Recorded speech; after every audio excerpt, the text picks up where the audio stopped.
정말 말 잘 듣는 그런 원내대표 되어야 되겠다 생각했습니다. 말을 안 듣고 고집 부리거나 또 다시 차갑게 이렇게 하면 언제든지 지적해 주시면 바로 고치겠습니다.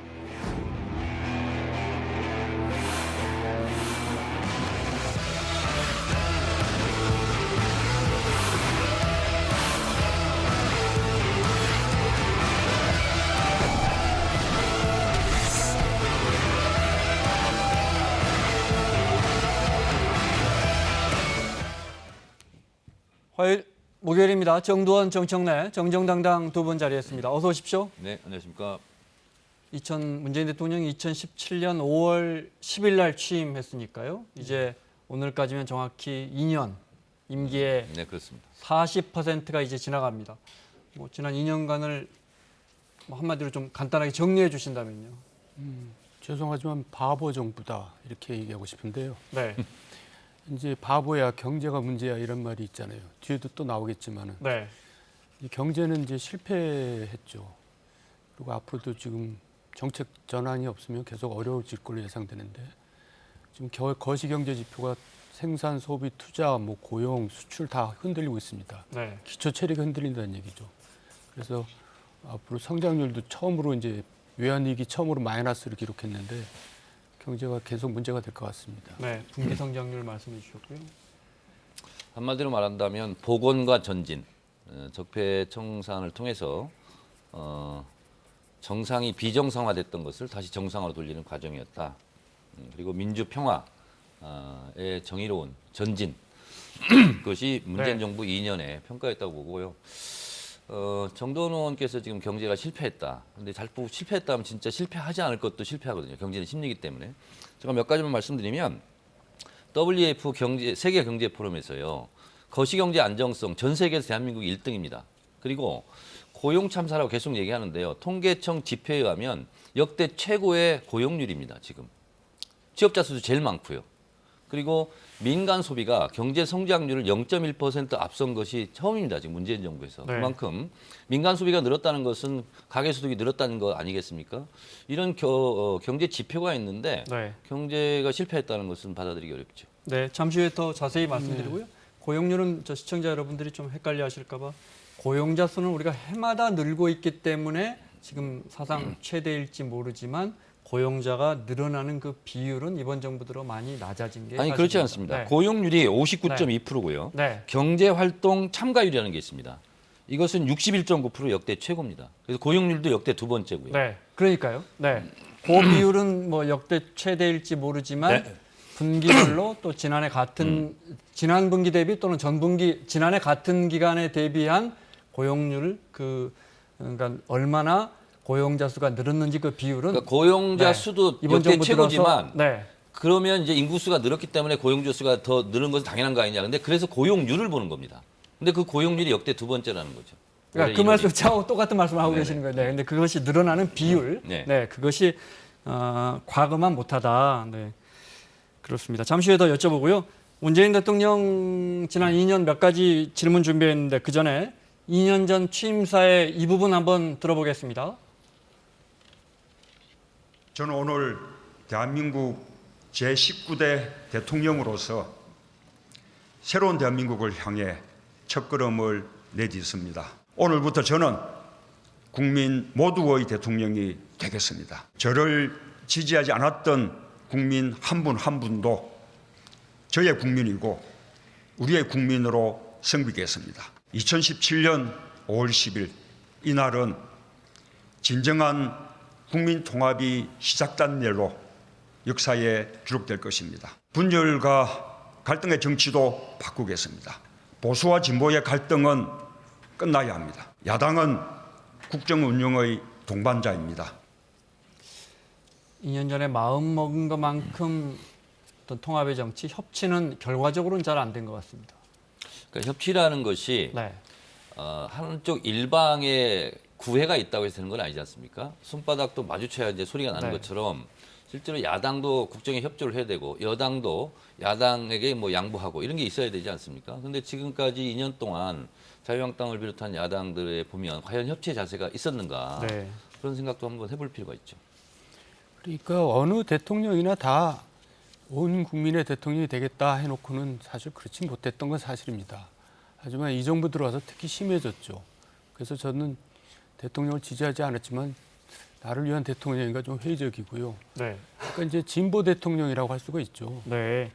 그러니까 그 이념 편중 인사라든가 이념 편중 정책 이런 게 계속되면서 일방적으로 흐르고 있는 것, 그게 바로 진보 정권이라고 할 수 있는 근거라고 할 수 있습니다.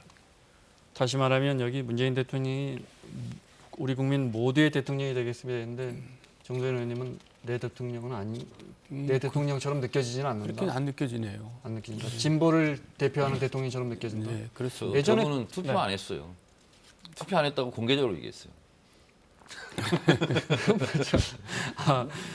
예전에 제 기억이 맞다면 DJ의 어떤 실용적인 통합의 정신을 배워야 한다 이런 말씀하신 적이 있었잖아요. 네. 거기에 그러니까, 비하면. 네, 그렇죠. 그러니까 DJ는 생각보다 이제 과격할 거라고 생각했는데 상당히 온건하고 실용적인 노선으로 갔죠. 그리고 인사 편중도 벗어나려고 영남 출신 비서실장을 임명하지를 않나 인사도 꽤 노력을 많이 했고요. 그럼에도 불구하고 이제 성공하지 못했다고 평가하는데 지금은 대통령은 전혀 그런 의식이 전혀 없는 것처럼 비춰져서 문제랍니다. 그러니까 보는 시각에 따라 다른데요.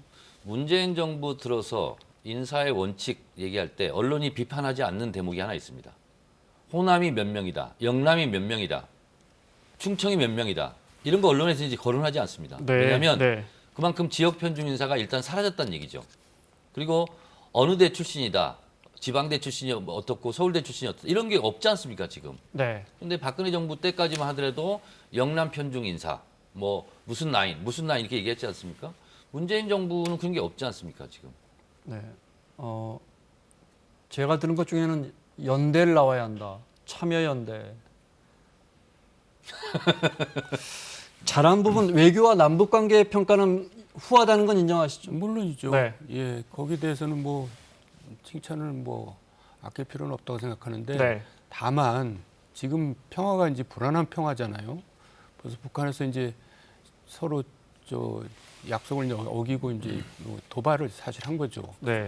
근데 이제 이런 불안한 평화가 유지되고 있는 게 뭐 근본적인 원인이 뭔지를 우리가 볼 필요가 있어요. 하나는 북한이 핵무력을 완성했기 때문에 평화가 유지되는 겁니다. 만약에 북한이 핵무력을 완성하지 않았으면 계속 미사일 도발도 하고 핵실험도 하겠죠. 그런 게 있고 또 대북 제재가 강하게 고강도로 진행되기 때문에 평화가 유지되고 있기 때문에 네. 우리 역할은 점점 줄어들고 있다. 그렇게 말씀드리겠습니다.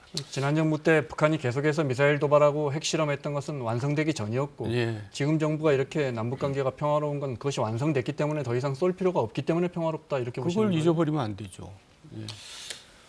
생각해 보면 그것이 불안한 평화든 아니면 뭐 긴장된 평화든 온건한 평화든 어쨌든 평화가 온 것은 사실이잖아요. 네. 그리고 만약에 그 반대로 박근혜 정부처럼 긴장 상태가 최고조에 달해서 주식 시장이 폭망하고 이런 일은 지금 없지 않습니까? 2년 동안. 그렇게 본다면 너그럽게 야당에서도 문재인 정부의 평화 정책, 대북 정책은 높은 점수를 줄 만하다. 네. 이렇게 얘기하는 것이 상식적이에요.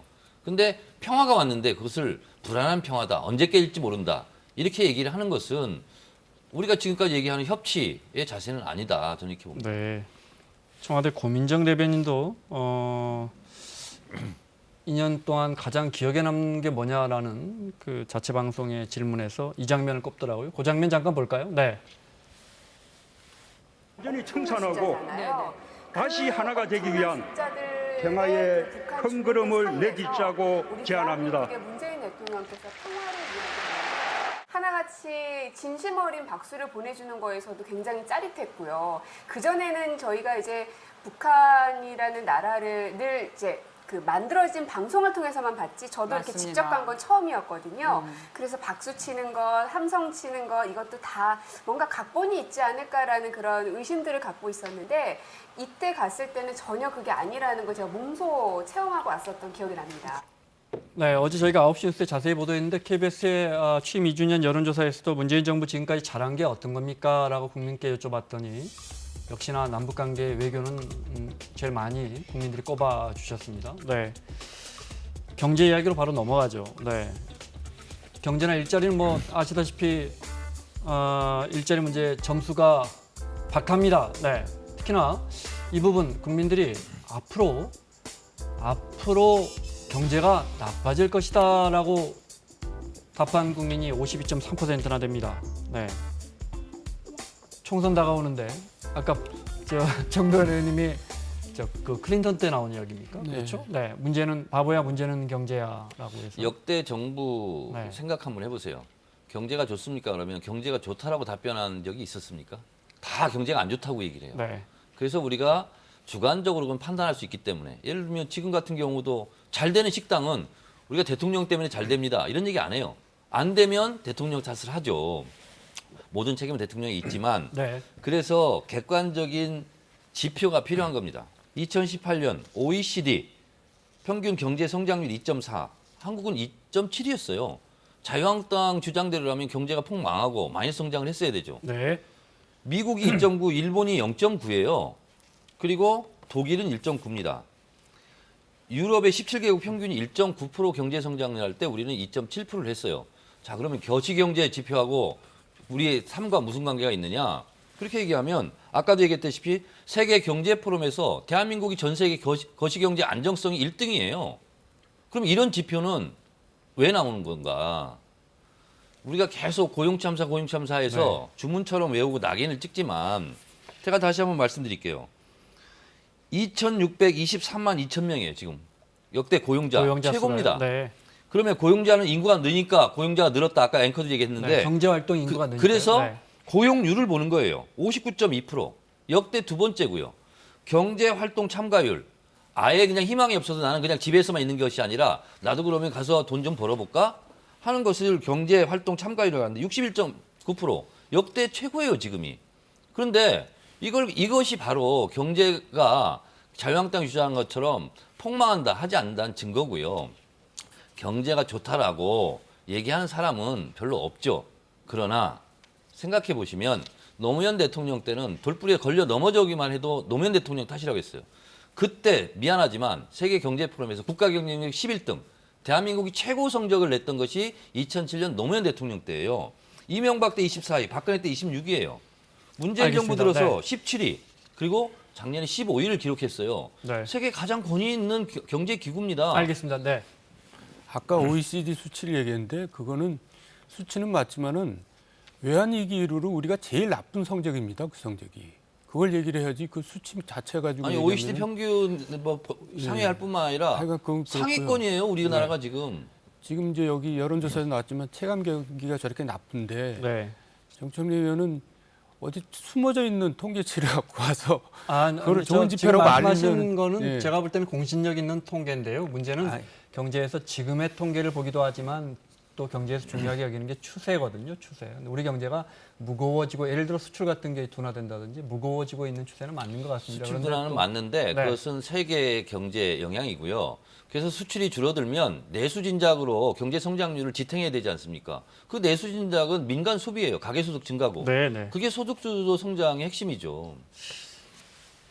그래서 그렇게 지금 만약에 이걸 시청자들이 보고 있다면은 네. 정청래 의원 얘기에 얼마나 공감할까 저는 회의적인데요. 많을 것 같은데요. 왜냐하면 지금 문재인 대통령 지지율이 80%대에서 50%, 40%대로 떨어진 가장 큰 이유는 경제인 건 사실입니다. 그런데 네. 경제가 계속 좋다고 그러면 그걸 누가 납득을 하겠어요. 알겠습니다. 네. 좋다고 하는 게 아니라 자유한국당 주장처럼 망하지 않는다. 그렇게 이런 심각하지 얘기하는 않다 이 거- 예, 말씀이신 그렇습니다. 거죠? 네, 알겠습니다. 정 의원님 말씀하신 것처럼 경제라는 게 또 근데 자꾸 일부 진영에서 자꾸 안 좋다고 하면 그 안 좋은 건 분명 사실 우리 경제 별로 좋지는 않거든요. 경제가 심리가 많이 차지해서 네, 그 부분은 무슨 말씀인지 알겠습니다. 식당 하시는 분이 안 좋다고 하니까 저 식당은 잘 돼요. 근데 거기까지만 하겠습니다.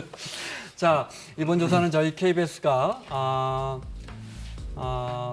전국에 1,000명 대상으로 조사했고요. 전화 면접 조사 95% 신뢰 수준에서 표본 오차는 플러스 마이너스 3.1%포인트고요. 응답률 보시면 18.5% 굉장히 높게 나왔습니다. 네. 문재인 정부 2년 평가 잠깐 하고 있는데 그래서 잘했다 응답이 48.9%인데 이건 그동안에 나오는 뭐 리얼미터나 코리아 리서치와 큰 차이는 없는 것 같습니다. 48.9%가 잘했다. 지난 2년에 대한 국정운영 평가입니다. 못했다가 46%. 네. 큰 차이는 나지 않습니다. 네. 그런데 물론 과거에 비하면 많이 낮아진 거죠. 이건 이제 두 가지로 해석할 수 있을 것 같습니다. 48%, 7% 또는 45% 선에서 지지율이 견고하게 유지되고 있다라고 볼 수도 있고 또 이제 남북 정상회담 직후에는 저렇게 지지율이 폭등한 적도 있어서 그때 비하면 너무 많이 줄었다 이렇게도 해석할 수 있을 것 같고. 네. 그래서 지금 대통령 지지도가 그래도 역대 이제 상대적으로 높은 수치라는 거 아닙니까? 네. 지금도 사실은 예. 역대 대통령의 2년치 지지율에 비하면 굉장히 높은 겁니다. 네. 근데 저는 대통령 개인기에 많이 의존하고 있다고 봐요. 그래서 굉장히 선한 이미지, 착한 이미지, 그리고 정직한 이미지 이게 이제 굉장히 중요하게 작용하고 있고 또 이제 정부 들어와서 권력형 비리 같은 게 생기지 않았고 부정부패가 생기지 않았거든요. 네. 그런 면에서 유지하고 있는 거죠. 근데 이제 아까 좀 이따 얘기 나오겠지만 정당 지지율은 또 달라지죠. 네. 일전에 정 의원님이 인터뷰하시면서 과거에 노무현 대통령은 자기 이야기만 하다가 네. 나중에 보면 남의 이야기를 듣고 의사결정을 하고 남의 그렇죠. 이야기를 반영해서 의사결정하는데 문재인 대통령은 앞에서 많이 수긍해 주는데 정작 그것이 남의 이야기는 잘 반영이 안 된다 정책에. 그랬죠. 아직도 그렇게 생각하십니까? 예, 왜냐하면 지금 2차례 원로 간담회를 했는데 네. 전부 전부 다 그냥 경청은 하셨는데 반영이 된 게 전혀 없단 말이에요. 그러려면 뭘로 경청하느냐 그런 생각이 들죠.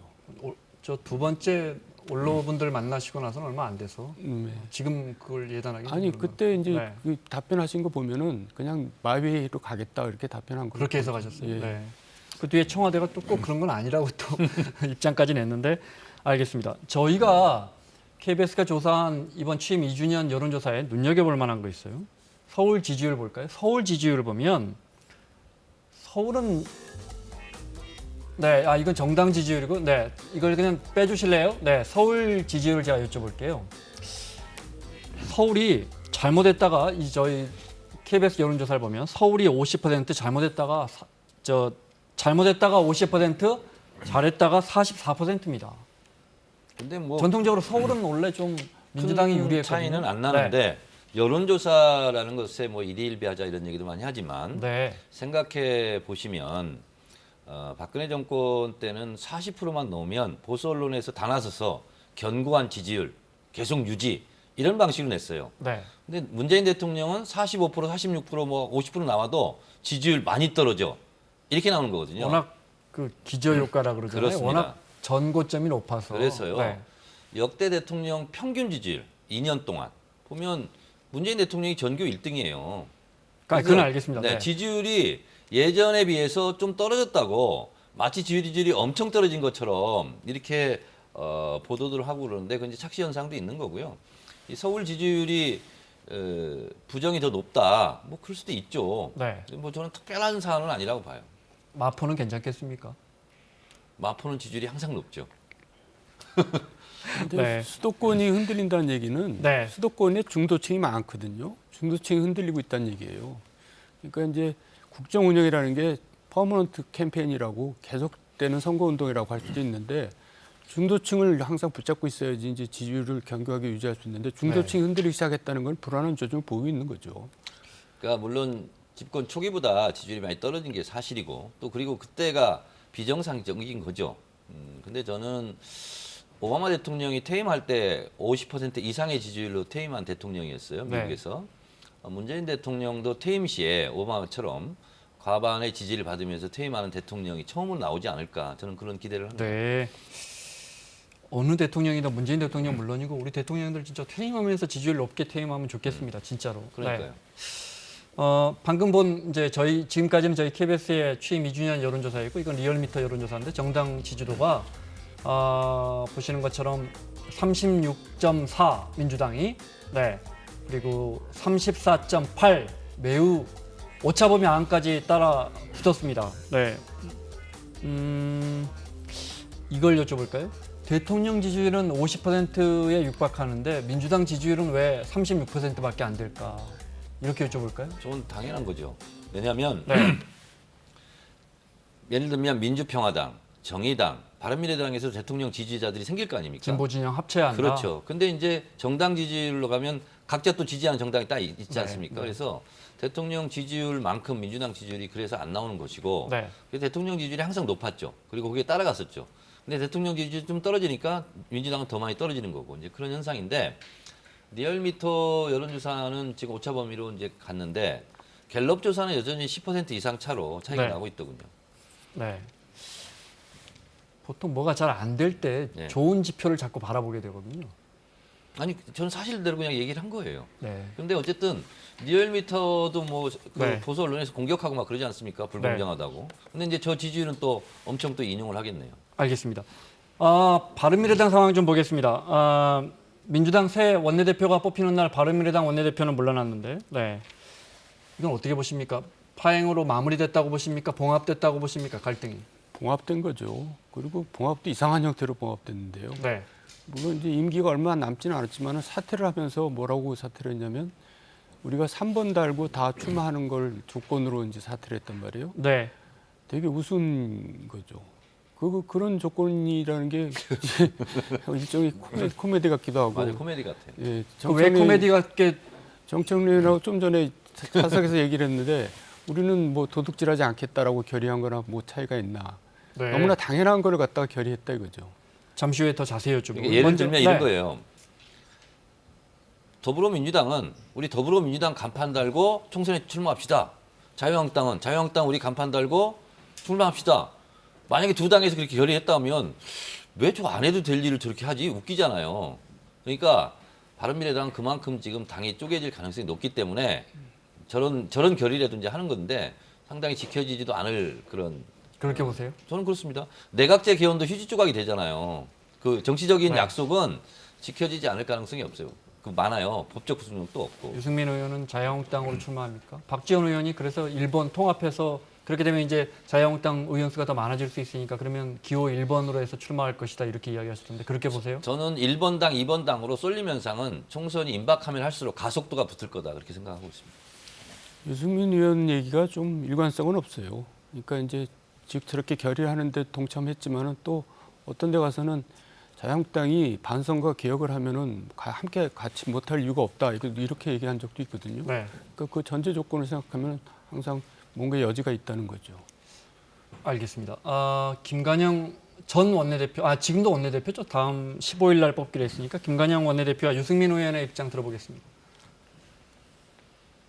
여러 의원님들께 드린 마음의 상처 또 당의 여러 가지 그런 어려움들을 모두 책임지고 원내대표가 다음 주 수요일까지 차기 원내대표가 선출될 때까지만 임기를 진행하도록 그렇게 했습니다. 다음 주 수요일 오후 2시에 의원총회를 열어서 차기 원내대표를 선출하도록 하겠습니다. 당이 새 출발을 하는 계기를 만들었다고 생각합니다. 오늘을 시작으로 바른미래당이 더 좀 단합되고 또 새로운 그런 모습을 보여드릴 수 있도록 같이 노력하겠습니다. 패스트트랙에 대해서는 그동안의 과정에 대해서 오늘 원내대표 사퇴로 결단을 내리신 거고 그 점에 대해서는 평가하고 패스트트랙 자체의 내용이나 그 과정에 대한 여러 가지 각자의 생각들은 뭐 그대로 남아있다고 보시면 되겠습니다. 오늘 결론은 자유한국당이든 민주평화당이든 합당이나 연대가 없다. 아까 분명히 들으신 대로고 바른미래당 이름으로 내년 총선에서 승부를 하겠다. 이 이야기를 오늘 한 거 아니겠습니까? 자, 결의문 한번 보여주십시오. 자, 도원 결의처럼 결의문이 나왔습니다. 좀 뭐 이런 걸 과거에 본 적은 없는 것 같은데, 네. 바른미래당 이름으로 그냥 자유한국당이나 민주당으로 가지 않겠다라고 이렇게 바른미래당 의원들이 서명을 해버렸습니다. 방금 유승민 의원이 직접 이야기하잖아요. 자유한국당이든 민주평화당이든 합당이나 연대가 없다고. 네. 근데 내년 총선에서 이렇게까지 해놓고 나가면 언론이나 지역 여론이 이걸 문제 삼을 거 아닙니까? 근데도 그럼에도 불구하고 바른미래당 의원들이 민주당이나 자유한국당으로 나갈 수 있다 이렇게 보시는 거예요. 그러니까 바른미래당 의원들 얘기를 들어보면 지금 지지율로는 후보를 구하기도 힘들다는 거 아니에요. 네. 왜냐하면 10% 15% 해야지 이제 선관위에서 보전금이 나오는데 지금 5% 지지율 가지고는 출마할 사람이 없다는 거죠. 그런 네. 상태에서 저런 약속을 아무리 한들 그게 지켜지겠어요. 네. 저도 뭐 정동원 님이랑 이 부분은 의견이 일치하고요. 그리고 저런 결의 자체가 상당히 불안한 동거를 지금 하고 있다. 이런 생각이 좀 들어요. 그리고 민심 이기는 장사 없다 이런 얘기 하잖아요. 총선을 앞두고 내가 당선이 저쪽 가면 될 수 있고 오라고 하는데 네. 거기 안 갈 장사 있습니까? 저는 지켜지지 못할 약속을 지금 하고 있다. 네. 서로 동상이몽이다 이런 생각을 합니다. 알겠습니다. 뭐 한 올 말 되면 뭐 윤곽이 드러날 것 같으니까요. 마지막 주제입니다. 민주당 새 원내 대표가 나왔습니다. 이제 1년 동안 내년 총선까지 아마 지휘할 것 같습니다. 이인영 삼선 의원입니다. 전대협 초대 의장이고요. 네. 임종석 실장이 3대 의장인가 했었죠. 네. 지역구가 구로고요. 네. 자, 나경원 원내대표와 한 시간여 전쯤에 만났는데 영상이 들어온 것 같습니다. 그 영상 보겠습니다. 제가 축하 말씀을 먼저 드려야 되는 것 같죠? 제가 사실은 뭐 제가 함부로 얘기하면 저 당선에 문제가 있을까봐 제가 말씀 안 드렸는데 그래도 세 분 중에선 제가 그래도 가장 가깝다고 느껴지는 부분이 있죠. 우리가 17대에 처음 시작했고 케미도 좀 맞춰보려고 제가 더불어민주당 색깔하고 나름 비슷한 이 약간 바른미래당 신경 써서 이거 입고 왔습니다. 아주 굉장히 따뜻하게 맞이해 주셔서 너무 감사합니다. 국민의 말씀을 잘 듣고 그 야당의 목소리 진심으로 경청하겠습니다. 5월 임시국회라도 열어서 빠르게 민생을 챙기는 국회 본연의 모습 회복했으면 좋겠다 이런 생각하면서 왔습니다. 숙제가 많다고 생각하고 마음이 무거우신 것 같습니다. 그동안은 형님을 모시고 여야 협상을 했는데 이제 동생이 나타나셔서 제가 민생과 정말 우리가 국민을 위한 국회가 된다면 제가 밥 잘 사주는 예쁜 누나가 될 각오가 있다 이렇게 말씀을 드리려고 했는데 첫날부터 저는 상견례라고 생각했는데 너무 한꺼번에 오늘 한 번 만나고 다 해결하시려고 생각하고요. 논의하고 같이 지혜를. 나경원 원내대표님 모시고 이렇게 이 국회의 마지막 임기를 보낼 수 있는 것이 또 같이 원내대표로 활동할 수 있는 것이 굉장히 기쁩니다. 그리고 제가 예전에 나경원 원내대표님의 모습을 참 좋아했던 것은 직장 부서가 서로 달랐지만 굉장히 합리적인 보수의 길을 가실 수 있는 분이다. 밥 잘 사주는 예쁜 누나는 그 손혜원 씨 나오는 드라마입니다. 그걸 인용하겠고요. 오늘 손혜진 씨 나오는데 새 원내대표 이인영 원내대표 선거 직전에 우리가 국회에서 너무 심각한 갈등을 만들어냈기 때문에 그것을 치유하기 위해서 어떤 지혜를 마음가짐을 가져야 하는지 스스로 여러 번 반문하고 그랬다. 이렇게 오늘 정말 낮은 자세로 이야기했어요. 어떻게 협치가 좀 될 것 같습니까? 처음 만나면 저렇게 다 부드럽고 아름답습니다. 그러다가 이제 좀 지나면 다시 더 험한 말들이 나오기 시작할 텐데 네. 지금 장애투쟁 중 아닙니까? 그러니까 금방 저렇게 다시 만나기는 쉽지 않을 것 같고요. 네. 근데 지금 자유한국당이 어떻게든 뭐 원내로 들어와야 할 명분은 있어야 하는데 그래서 제 얘기가 카운터 파트가 바뀌어서 정부 여당이 국정 운영에 이제 무한 책임이 있기 때문에 정부 여당에서 먼저 손을 내밀어야죠. 뭔가 명분을 좀 만들어줄 필요가 있습니다. 그게 무엇이 됐든 간에. 네, 명분을 만들어줄 필요가 있다. 이인영 나경원 원내대표 저하고는 참 입사 동기인데 17대 국회. 네. 근데 부럽습니다. 원내대표까지 되고. 근데 어쨌든 그분이 오늘 첫 만남이 저렇게 하기에 했듯이 그런 모습을 국민들에게 자주 보여줬으면 좋겠어요. 네. 그리고 정도원 의원님 말씀대로 정부 여당은 무한 책임이 있기 때문에 아무리 마음에 안 들지만 국회로 또 복귀하는 데는 또 명분도 있고 그건 또 정부 여당이 그런 명분을 또 만들어주는 것도 네. 책임 있는 여당이기 때문에 잘 지혜롭게 잘 풀어갔으면 좋겠습니다. 알겠습니다. 마무리하겠습니다. 오늘 밤에 저희 KBS에서 문재인 대통령 취임 2주년 문 대통령과 직접 대담합니다. 8시 반부터군요. 네.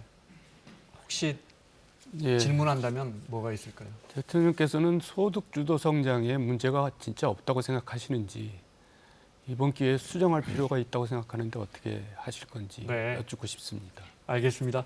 자, 여기까지 가겠습니다. 정두원, 정청래, 정정당당 두 분과 함께했습니다. 다음 주에 뵙겠습니다.